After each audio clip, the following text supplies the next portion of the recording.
अगर आपको किसी को, खासकर आजकल के युवाओं के लिए, मैं बीच बीच में कुछ सवाल ऐसे भी लूंगी जो यंगस्टर्स के लिए हो, आपको बताना हो कि स्पिरिचुअलिटी, आध्यात्म दरअसल है क्या, और ये रिलीजियस होने से, धार्मिक होने से कितना फर्क है, आप कैसे एक्सप्लेन करेंगे?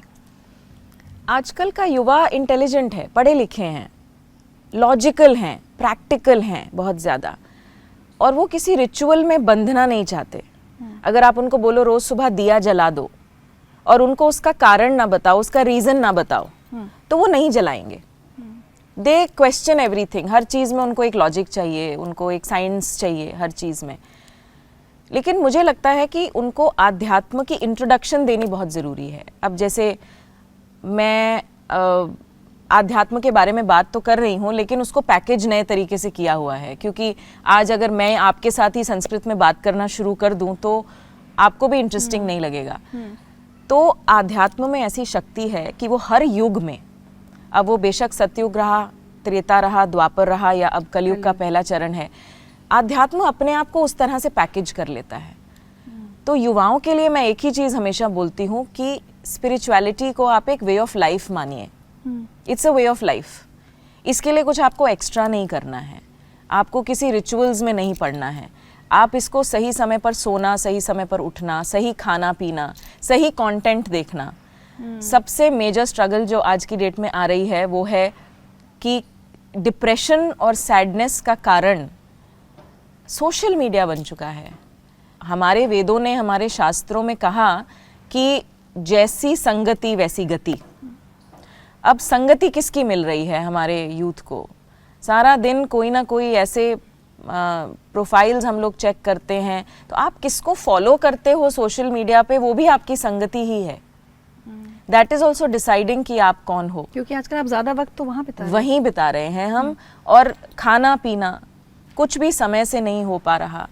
आजकल यूथ को मैं ये बहुत समझाती हूँ कि देखो, हमारा जो बॉडी है ना, we are governed by solar cycle, not lunar cycle.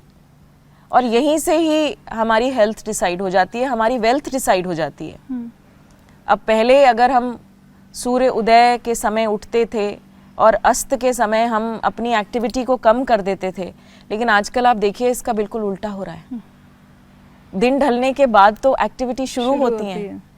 अब इसका एक रीज़न है कि अगर हम अपने आप को लूनर साइकिल के साथ चलेंगे, अगर हम अपने शरीर को लूनर साइकिल के साथ चलाएंगे, तो हमारे शरीर में वो ऊर्जा नहीं आ पाएगी, हेल्थ नहीं आ पाएगी। क्योंकि सूर्य जो होते हैं वो हमें हेल्थ देते हैं। सूर्य हमें एक अच्छा शरीर, एक अच्छी रीढ़ की हड्डी देते हैं। चंद्रमा तो हमें इमोशंस देते हैं। चंद्रमा के समय अगर आप चंद्रमा, अगर रात को जो चंद्रमा होते हैं और रात को अगर आप बहुत एक्टिविटी करते हो, तो कहीं ना कहीं आप बहुत इमोशनल ड्रिवन हो जाते हो। आप, देयर आर चांसेस कि आप डिप्रेशन में चले जाओ, आप उदास रहो।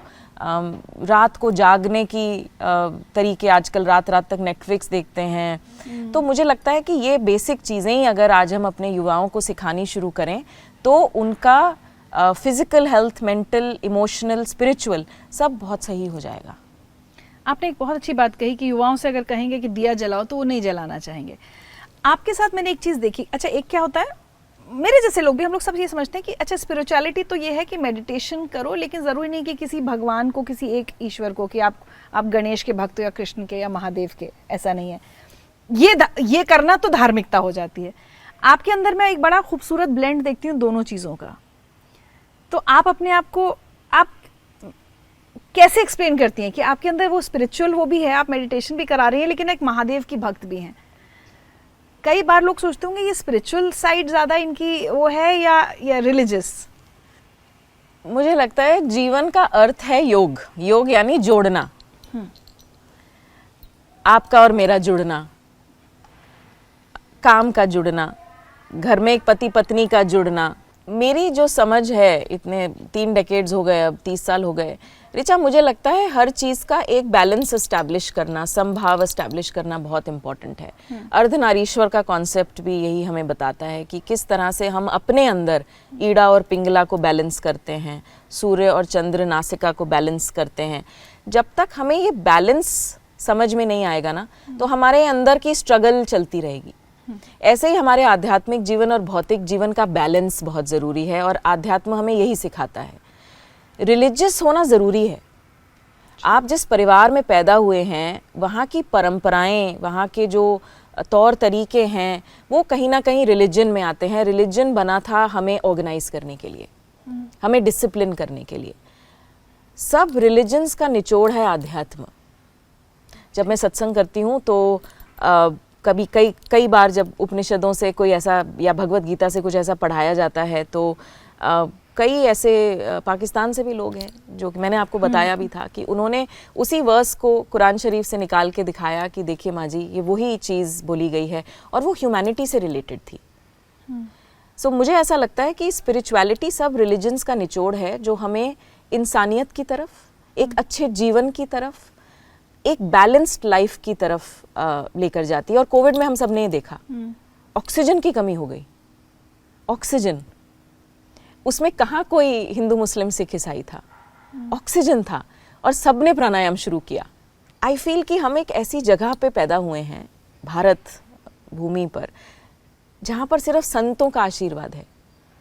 आज भारत को अगर बाहर भी जाते हैं तो भारत को बहुत रिस्पेक्टफुली एक दृष्टि से देखा जाता है, जहाँ पर आध्यात्म हमारा सबसे बड़ा। अभी मेरी किसी से चर्चा भी चल रही थी पिछले हफ्ते, और मैंने बोला अंग्रेज कुछ नहीं लेकर गए, वो सब झूठा धन ले गए, असली धन तो हमारे पास ही है अभी।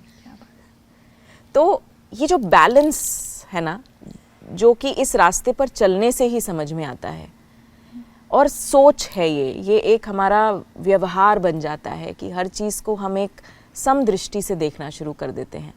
यहाँ से शुरुआत हो जाती है ऋचा।